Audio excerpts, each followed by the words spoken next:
আসছি, আমরা মরেই যাব, নয়তো আমরা মেরে যাব। আমরা যদি একটা মেধা পড়ে আমরা 10টা কোটা গিলে খাবো মানে গিলে খাবো।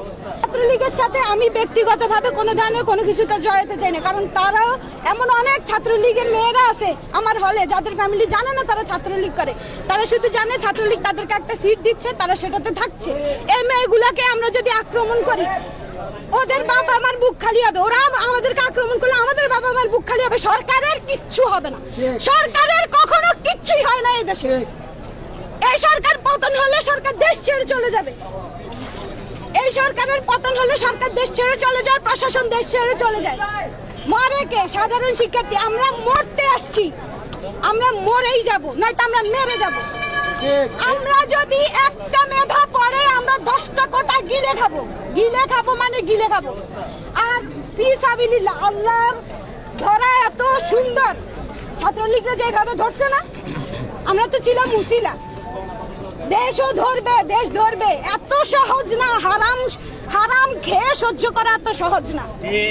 আমরা কেন মেধা থাকা সত্ত্বেও ঢাকা ইউনিভার্সিটির একটা ছেলে মেয়ে ফার্স্ট ক্লাস ফার্স্টে সে হয় বিদেশ চলে যায়। আমার ভাই সে প্রাইমারিতে চাকরি করতেছে, তার শুধুমাত্র ব্যাকগ্রাউন্ডে ছাত্রলীগ ছিল না দেখে সে হচ্ছে গিয়ে ঢাকা ইউনিভার্সিটির স্টুডেন্ট, সে এখানে হচ্ছে গিয়ে চাকরি পায় নাই। কেন?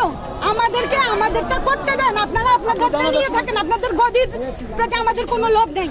আমাদের কাহিনী, আমাদের কোটা নিয়ে, আমাদের স্বাধীনতা নিয়ে, আমাদের সচ্ছলতা নিয়ে আমরা এত পরে কি করব? তাহলে এখন এখানে আমরা মানে ওই যে কি বলে গরু পালবো, ওনার ওখানে প্রচুর জায়গা, আমি দেখেছি একবার, প্রচুর জায়গা গরু পালবো, এখানে ধান চাষ করব।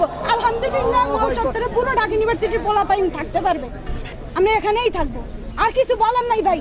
এরপরে আপনারা যদি এগুলো ছড়ান, আমি লাইভেই বলতেছি আমার লাইফ রিস্কে, কিন্তু আমি আমার বাবাকে বলে দিয়ে আসছি যে আমি মরার জন্য প্রস্তুত, আমি মৃত্যুবরণ করার জন্য প্রস্তুত, কিন্তু আমরা আজকে আবার ইতিহাস গড়বো। ওরা 25শে মার্চ আনাইছে না আমাদের উপর, 25শে মার্চ আসছে কিনা ছাত্রছাত্রীর উপর, তাহলে 16ই ডিসেম্বরও আসবে, দেশ স্বাধীন হবে ইনশাআল্লাহ।